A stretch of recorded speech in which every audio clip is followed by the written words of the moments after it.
എനിക്ക് കുറച്ച് പ്രശ്നങ്ങളുണ്ട് അതിനകത്ത്. എന്റെ പൊന്നു സുഹൃത്തെ, താൻ ആദ്യം ഒന്ന് റിയൽ ഈ ഡ്രാമ കാണിക്കുന്നവർ. അതെ, പുള്ളിക്കാരന് ഡ്രാമ കാണിക്കുന്ന ആൾക്കാരെ ഇഷ്ടമേ അല്ല, പിന്നെ എന്ത് കാണിക്കുന്ന ആൾക്കാരെയാണ് കൂടുതൽ ഇഷ്ടം. ഫോട്ടോ പോലും എടുക്കാതെ നിങ്ങൾ അത്രയും വീക്ക് ആയിട്ടിരിക്കുന്ന സമയത്ത് ഇത് ആരാ കൊണ്ട് തന്നെ? സത്യം പറഞ്ഞാൽ ഞാൻ മരിച്ചു പോയാൽ മതിയായിരുന്നു, അതിൽ ജീവിക്കണ്ടായിരുന്നു. കുറച്ച് ദിവസം കൂടി ഞാനത് വെയിറ്റ് ചെയ്തിരുന്നെങ്കിൽ. എനിക്ക് 2 കാലം കുത്തി നടക്കാൻ കഴിയുന്നിടത്തോളം കാലം ഏത് പദവി ഉണ്ടെങ്കിലും ഇല്ലെങ്കിലും ഞാൻ വീട് കയറിക്കൊണ്ടേയിരിക്കും. പകല് മുഴുവനും ചിരിച്ചു കളിച്ച് അവനും എല്ലാത്തിന്റെ കൂടെ കാണും. പക്ഷെ ഇരുട്ട് തുടങ്ങിയ അവ പിന്നൊറ്റയ്ക്ക്.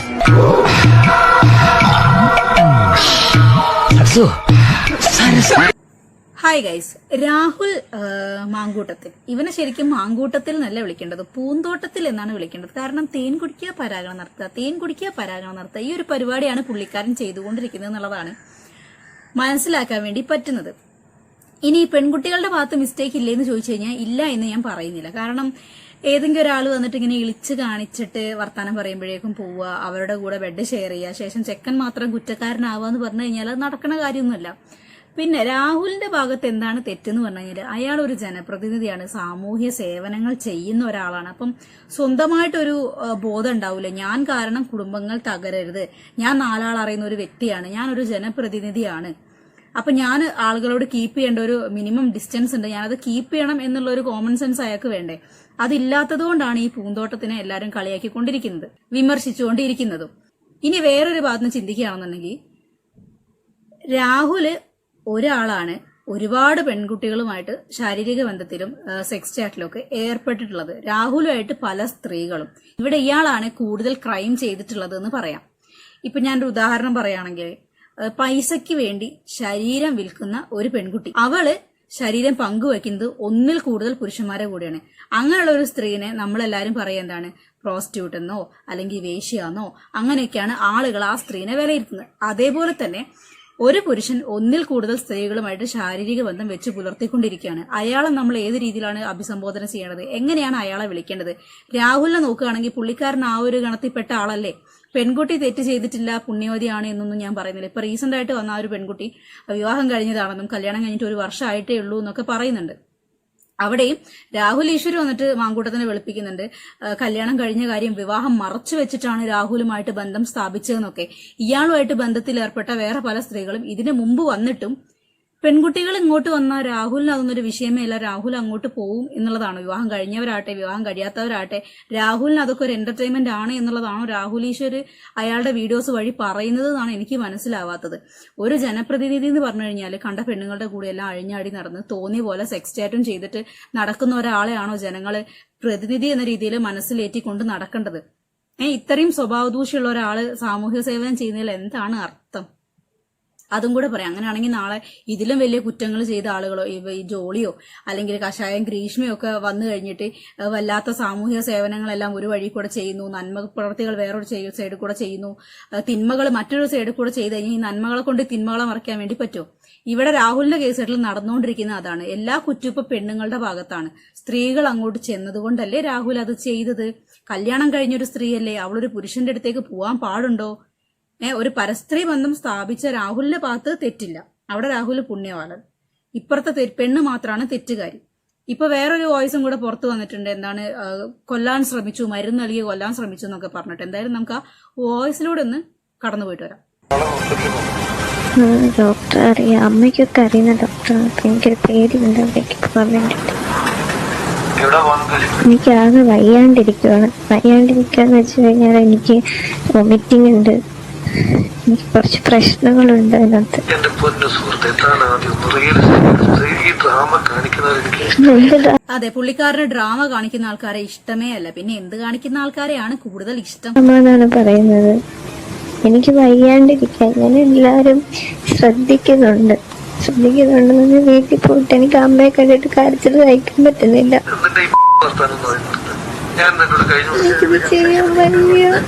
ഇന്നുകൊണ്ട് ലോകം അവസാനിക്കുമല്ലോ. എനിക്ക് സമയത്ത് കൂടാണ് ഇതിന്റെ കാര്യങ്ങളൊക്കെ ചെയ്തു പോകുന്നത്. ഞാനെന്തിനാ അതിനെ പറ്റി പോകുന്നത്? പിന്നെ ഇന്ന് ഞാൻ ചോദിച്ചപ്പോ മാത്രം എനിക്ക് ഉറക്കെ വിളിക്കാൻ വയ്യാഞ്ഞിട്ടാണ് ഞാൻ പതുക്കെ സംസാരിക്കുന്നത്. എനിക്ക് ഒരുപാട് ആരോഗ്യ പ്രശ്നങ്ങൾ, ഭക്ഷണം കഴിക്കാൻ പറ്റുന്നില്ല മര്യാദയ്ക്ക്. എന്താ പറയാ, സ്മെല്ലൊന്നും എനിക്ക് അത്രയ്ക്ക് പിടിക്കുന്നില്ല.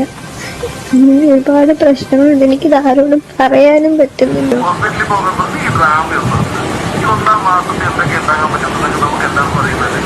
നീ പിന്നെ 10 പെറ്റിട്ട് എക്സ്പീരിയൻസ് ആയതുകൊണ്ട് 1-ാം മാസത്തിൽ എന്തൊക്കെയാണ് സ്ത്രീകൾ ഗർഭിണിയാവുന്ന സമയത്ത് ഉണ്ടാവുക എന്നുള്ള കാര്യങ്ങളൊക്കെ പുള്ളിക്ക് വളരെ വ്യക്തമായിട്ട് അറിയാം. പിന്നെ ഇതിന് മറുപടിയായിട്ട് ആ പെൺകുട്ടി ഒരു ഉത്തരം കൊടുക്കുന്നുണ്ട്. നിങ്ങൾ ഒരുപാട് പേരെ കണ്ടിട്ടുണ്ടാവും. എനിക്ക് അത് തന്നെ പറയണം. നീ ചിലപ്പോൾ ഒരുപാട് പേരെ കണ്ടിട്ടുണ്ടാവും 1-ാം മാസത്തിൽ ഗർഭിണി ആയതിനു ശേഷം ഛർദ്ദിക്കാത്ത, വൊമിറ്റ് ചെയ്യാത്ത, വയറുവേദന ഇല്ലാത്ത, ക്ഷീണമില്ലാത്ത, തളർച്ചയില്ലാത്ത സ്ത്രീകൾ ഒരുപാട് പേരെ കണ്ടിട്ടുണ്ടാവും.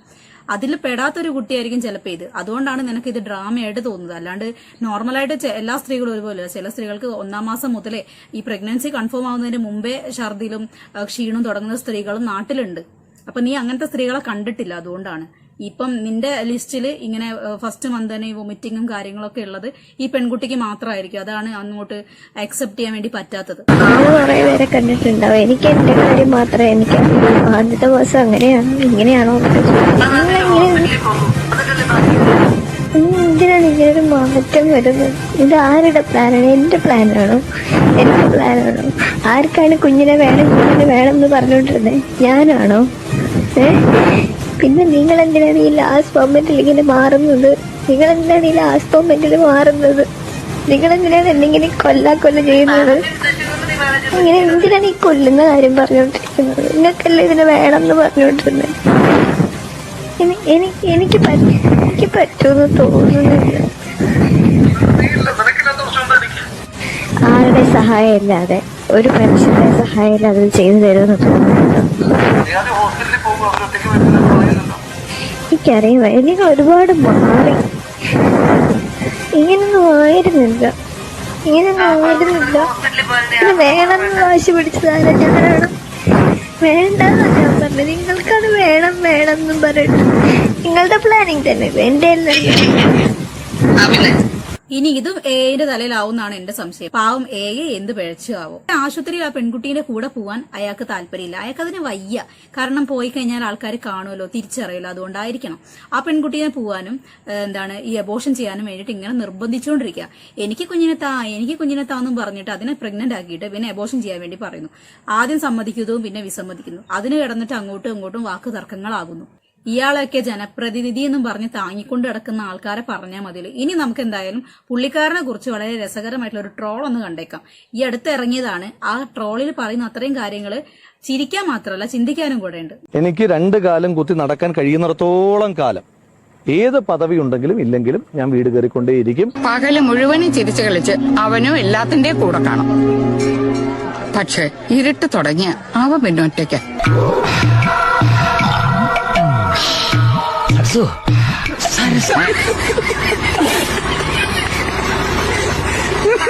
പാവം വീട് കയറി എത്ര വീട് കയറിയാവോ.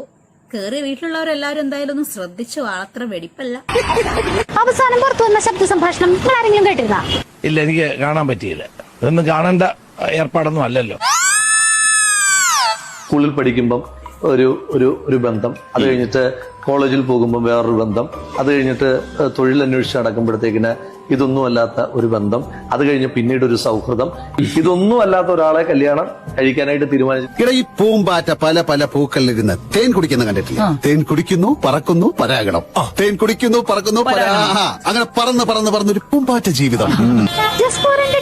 നിങ്ങൾക്ക് ഈ പാർട്ടിയുടെ ഭരണഘടനയെ പറ്റിയും ഈ പാർട്ടിയുടെ രീതികളെ പറ്റിയും വല്ലാത്ത ബോധ്യമില്ലാത്തത് എന്റെ പ്രശ്നമല്ലല്ലോ. ശരിയാണ് രാഹുലേട്ടായി. നിങ്ങളുടെ പാർട്ടിനെ കുറിച്ചും ആ പാർട്ടിയിലെ നേതാക്കളുടെ അഭിപ്രായ പ്രകടനത്തെ കുറിച്ചും ആർക്കും ഒന്നും മനസ്സിലാവില്ല. ഒരു വിഷയം വരുമ്പോ 100 അഭിപ്രായം വരുന്ന ഐക്യ ജനാധിപത്യ മുന്നണിയുടെ ആ സ്വഭാവം ഇവിടെയും തെറ്റിച്ചിട്ടില്ല എന്നുള്ള വിവരം എല്ലാവരെയും സന്തോഷപൂർവ്വം അറിയിക്കുകയാണ്. തെറ്റ് ആര് ചെയ്താലും അത് ശിക്ഷിക്കപ്പെടണം. അപ്പൊ ധൈര്യമായിട്ട് എഴുതി കൊടുക്കണം. കാരണം എന്താണെങ്കിലും സമൂഹത്തിന്റെ പ്രൊട്ടക്ഷൻ ആ കുട്ടിക്ക് ഉണ്ടാവുമല്ലോ, ആരാണെങ്കിലും. അയ്യോ, അങ്ങനൊന്നും പറഞ്ഞൂടാ. അങ്ങനെയാണെങ്കിൽ രാഹുൽ മാങ്കൂട്ടത്തിൽ സ്പെഷ്യൽ സെൽ എന്ന് പറഞ്ഞിട്ട് ഒരു പ്രത്യേക കൗണ്ടർ തുടങ്ങേണ്ടി വരും. അല്ല, കേരളത്തിൽ അങ്ങോളം ഇങ്ങോളം സ്നേഹം വേണോ എന്ന് ചോദിച്ചെടുക്കാൻ ആകെ ഒരു രാഹുലേട്ടായി അല്ലേ നമുക്ക് ഉണ്ടായിരുന്നുള്ളൂ. ഇത്രമാത്രം സ്നേഹം ഇവൻ എവിടുന്ന് വരുന്നെന്നാണ് മനസ്സിലാവാത്തത്.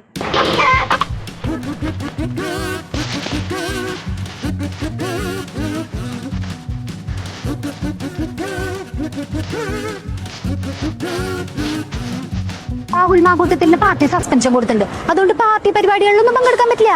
പക്ഷെ പാർട്ടിക്ക് വേണ്ടി വോട്ട് പിടിക്കാൻ അറിഞ്ഞാം. ദാറ്റ് മീൻസ് ഇറക്കൊപ്പം നിൽക്കുകയും ചെയ്യും, ആരോപണ വിധേയന് വേണ്ടി പ്രാർത്ഥിക്കുകയും ചെയ്യും. അതാണല്ലേ. താൽക്കാലികമായി പാർട്ടിയിൽ നിന്ന് പുറത്താക്കിയിട്ട് ഇനിയിപ്പോ വോട്ട് പിടിക്കലും കാര്യങ്ങളും എല്ലാം കഴിഞ്ഞിട്ട് ഈ പൂന്തോട്ടം തിരിച്ച് പാർട്ടിയിലോട്ട് തന്നെ കയറുന്ന സമയത്ത് മിക്കവാറും പാർട്ടിക്കാരെല്ലാരും കൂടെ ഒരു കോഴിക്കോട് പണിത് കൊടുക്കാനുള്ള സാധ്യതയുണ്ട്. ഉപകാരസ്മരണയ്ക്കൊക്കെ വേണ്ടിയിട്ടേ. ഇനി ഈ സ്നേഹം കൂടുതൽ ഇങ്ങനെ ഉൽപ്പാദിപ്പിച്ചുകൊണ്ടിരിക്കുന്ന ഈ പൂന്തോട്ടം കുറച്ച് മരുന്ന് കൊടുത്തിട്ട് യുവതിനെ കൊല്ലാൻ വേണ്ടി ശ്രമിച്ചിട്ടുണ്ട്. പുള്ളിക്കാരി പറയുന്ന ഓഡിയോയും കൂടെ ഒന്ന് കേട്ടേക്കാം. അതങ്ങനെയാണ്, സ്നേഹം കൂടുമ്പോ എന്താണെന്നറിയില്ല, ചിലപ്പോ കൊല്ലാൻ തോന്നും. ഈ സ്നേഹിച്ച് കൊല്ലാന്ന് പറയുന്നത് ഇതാണോ എന്നാണ് ഇപ്പൊ എന്റെ സംശയം. എന്തായാലും ആ ഓഡിയോ ഒന്ന് കേട്ടേക്കും. ബാംഗ്ലൂരിൽ നിന്ന് നിലമ്പൂരേക്ക് വരുന്ന ദിവസം പുള്ളി നിലമ്പൂരെത്തിയെന്ന് രാവിലെയാണ് ഞാൻ ഈ ആദ്യത്തെ മരുന്ന് കഴിക്കുന്നത്. അതും വീഡിയോ കോളൊക്കെ ചെയ്തിട്ട് കഴിച്ച് അത് കഴിഞ്ഞിട്ട് അത് പിറ്റേന്ന് 2 ദിവസം കഴിഞ്ഞിട്ടാണ് ഓർമ്മയുണ്ടോ എന്തൊക്കെയോ എനിക്ക് പറയാൻ പോലും പറ്റുന്നില്ല.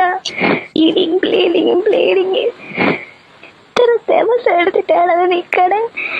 ഡോക്ടറിന്റെ വഴക്ക് പറഞ്ഞിട്ട് നിങ്ങൾ മര്യാദയ്ക്ക് ആരാ നിങ്ങൾക്ക് കൊണ്ട് തന്ന്, നിങ്ങളെ കൊല്ലാനാണോ കൊണ്ട് തന്നപ്പോ പ്രിസ്ക്രിപ്ഷൻ പോലും ഇല്ലാതെ നിങ്ങളൊരു സ്കാൻ റിപ്പോർട്ട് പോലും എടുക്കാതെ നിങ്ങൾ അത്രയും വീക്കായിട്ടിരിക്കുന്ന സമയത്ത് ഇത് ആരാ കൊണ്ട് തന്നെ. സത്യം പറഞ്ഞാൽ ഞാൻ മരിച്ചു പോയാൽ മതിയായിരുന്നു, അതിൽ ജീവിക്കണ്ടായിരുന്നു. കുറച്ച് ദിവസം കൂടി ഞാനത് വെയിറ്റ് ചെയ്തിരുന്നെങ്കിൽ. ഈ വീഡിയോന്റെ താഴെ തന്നെ ഒരുപാട് പേര് വന്നിട്ട് നിങ്ങൾ രണ്ടുപേരും കൂടെ ഒരു റൂമിനകത്ത് ചെയ്ത പ്രൈവറ്റായിട്ട് ചെയ്ത കാര്യങ്ങൾ എന്തിനാണ് പബ്ലിക് ആക്കുന്നത്, രണ്ടുപേരുടെ ഭാഗത്തും തെറ്റില്ലേ എന്നൊക്കെ ചോദിക്കുന്നുണ്ട്.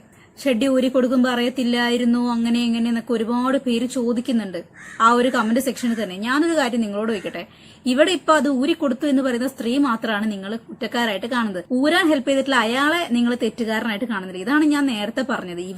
ഇവൻ ശാരീരിക ബന്ധം വെച്ച് പുലർത്തിയത് പല പെണ്ണുങ്ങളോടാണ്. പല പെണ്ണുങ്ങളാണ് ഇയാളുടെ കൂടെ ക്ഷയിച്ചിട്ടുള്ളത്. അപ്പം ഇവിടെ കുറ്റക്കാരൻ ആരാണ്? തോത് കൂടുതൽ ആർക്കാണ്? ഇയാൾക്കാണ്.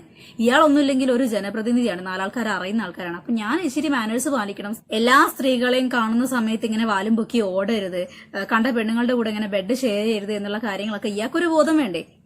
ഇപ്പൊ നമ്മൾ ഉയർന്ന സ്ഥാനത്ത് നിൽക്കുന്ന സമയത്ത് നമ്മളിപ്പോ ഈ സ്ഥാനത്താണല്ലോ എന്ന് കരുതിയിട്ട് അത് ദുരുപയോഗം ചെയ്യാനാണോ ശ്രമിക്കേണ്ടത്, അല്ലെങ്കിൽ മറ്റുള്ളവർക്ക് താങ്ങായും തണലായും കൂടെ നിൽക്കാനാണോ നോക്കേണ്ടത്? തെറ്റ് നോക്കുകയാണെന്നുണ്ടെങ്കിൽ ഒരു പുരുഷന്റെ കൂടെ വിവാഹത്തിന് മുമ്പ്, വിവാഹം കഴിഞ്ഞ സ്ത്രീയാണെന്നൊക്കെ പറയുന്നുണ്ട്, ബെഡ് ഷെയർ ചെയ്ത് തെറ്റ് തന്നെയാണ്. പക്ഷെ പുരുഷന്മാരെ കേസിട്ടിൽ നോക്കുന്ന സമയത്ത് സ്ത്രീകളുടെ സാഹചര്യം മുതലെടുത്തിട്ട് അവർക്കൊരു ജീവിതം വാഗ്ദാനം ചെയ്തിട്ട് ശാരീരിക ബന്ധത്തിൽ ഏർപ്പെട്ടതും ആയിരിക്കാം. ചതിക്കപ്പെട്ടതിന് ശേഷമായിരിക്കും നമ്മൾ തിരിച്ചറിയുക, അയ്യോ നമ്മൾ ചതിക്കപ്പെടുകയായിരുന്നു, അയാൾ നമ്മളെ ഉപയോഗിക്കുകയായിരുന്നു എന്നുള്ളത്. ആ സമയത്ത് ഇങ്ങനെ സ്ത്രീകൾക്ക് ഇങ്ങനെയൊക്കെ ചിലപ്പം പെരുമാറേണ്ടി വരും. പക്വതയില്ലാതെ മീഡിയയ്ക്ക് മുമ്പിൽ പല കാര്യങ്ങളും വിളിച്ചു പറയേണ്ടി വരും. അത് അവരുടെ നിസ്സഹായ അവസ്ഥയാണ്. അതുപോലെ മനസ്സിലാക്കാണ്ട് കണ്ട പെണ്ണുങ്ങളുടെ പാവാടേന്റെ ഇറക്കം നോക്കാൻ നടക്കുന്ന ഇവനെയും താങ്ങി നടക്കാൻ ആൾക്കാരുണ്ടല്ലോ എന്ന് ആലോചിക്കുമ്പോഴാണ് വെറും പുച്ഛം മാത്രം തോന്നുന്നത്. ഒരു കാര്യം ചെയ്യും, നിങ്ങൾ എല്ലാവരും കൂടെ രാഹുൽ പൂന്തോട്ടത്തിന് വേണ്ടിയിട്ട് ഒരു പൂന്തോട്ടം മെമ്മോറിയൽ അങ്ങോട്ട് തുറന്നു കൊടുക്കുക. പുള്ളിക്കാരന്റെ സർവീസും കാര്യങ്ങളും പരാഗണവും ഈ സ്നേഹം വിതറലെല്ലാം കൂടെ ആ മെമ്മോറിയൽ വെച്ചായിക്കോട്ടെ.